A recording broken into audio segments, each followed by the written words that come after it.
जय श्री कृष्ण दोस्तों। भगवान श्री कृष्ण के वैकुंठ धाम को पधारने के साथ ही द्वापर युग का अंत व कलयुग का प्रारंभ हो गया। पांडवों ने अपने पुत्र परीक्षित को राजपाट सौंपकर स्वर्ग की ओर प्रस्थान किया। राजा परीक्षित बहुत ही धर्मात्मा और वीर राजा थे। एक दिन जब राजा परीक्षित अपनी नगरी के भ्रमण पर निकले तो उन्होंने देखा कि एक व्यक्ति एक बैल और गाय को पीट रहा था। उन्होंने जब उनसे पूछा तो पता चला कि वह व्यक्ति कलयुग है और वह बैल धर्म और गाय पृथ्वी है, और इस प्रकार कलयुग का आगमन संसार में हो गया है। तब राजा परीक्षित ने अपनी तलवार निकाल ली। यह देख कलयुग राजा परीक्षित के चरणों में गिर गया और बोला, राजन, नीति के अनुसार सभी युगों को कर्मानुसार आना ही पड़ता है। इस समय मेरा समय शुरू हो गया है तो मुझे आना ही पड़ा।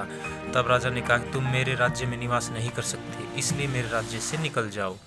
तब कलयुग ने कहा कि हे राजन, पूरी पृथ्वी पर आपका ही शासन है, कृपया कर आप मुझे रहने का स्थान प्रदान करें। तब राजा ने कहा, चलो ठीक है, तुम जहाँ पर मदिरापान हो, पर स्त्री गमन हो, जुआ खेला जाता हो या कसाई खाना हो, वहाँ पर निवास कर सकते हो। तब कलयुग ने कहा कि प्रभु, ये स्थान तो बहुत सीमित हैं और आपके राज्य में तो ये स्थान नाव के बराबर हैं, कृपया कर मुझे कोई और भी स्थान प्रदान करें। तब राजा ने कहा, ठीक है, जाओ, तुम स्वर्ण में भी निवास करो। ये सुनकर उस समय कलयुग ने राजा के स्वर्ण मुकुट पर अपना कब्जा कर लिया। कुछ समय बाद राजा परीक्षित शिकार के लिए जंगल में जाते हैं। वहाँ पर उन्हें बहुत प्यास लगती है। बहुत ढूंढने पर उन्हें शमीक ऋषि का आश्रम दिखाई देता है। उस समय शमीक ऋषि तपस्या में लीन थे।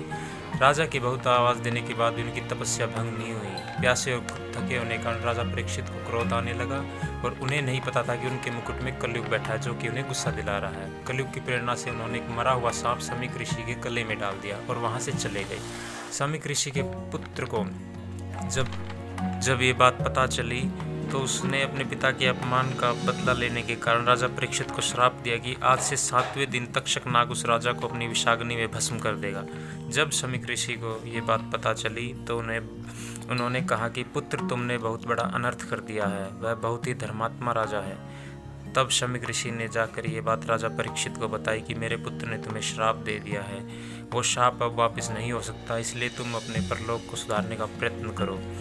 ये सुनकर राजा परीक्षित और उसके अपने पुत्र जन्मेजय को राजपाट देकर स्वयं भगवान वेदव्यास के पुत्र सुखदेव जी की शरण में चले जाते हैं और भागवत कथा का श्रवण करते हैं, और उसके साथ ही फिर वो प्रभु में लीन हो जाते हैं। 7वें दिन तक्षक नाग उनकी देह को अपनी विषाग्नि में भस्म कर देता है। उसके बाद पूरे संसार में कलयुग अपना प्रभाव जमा लेता है।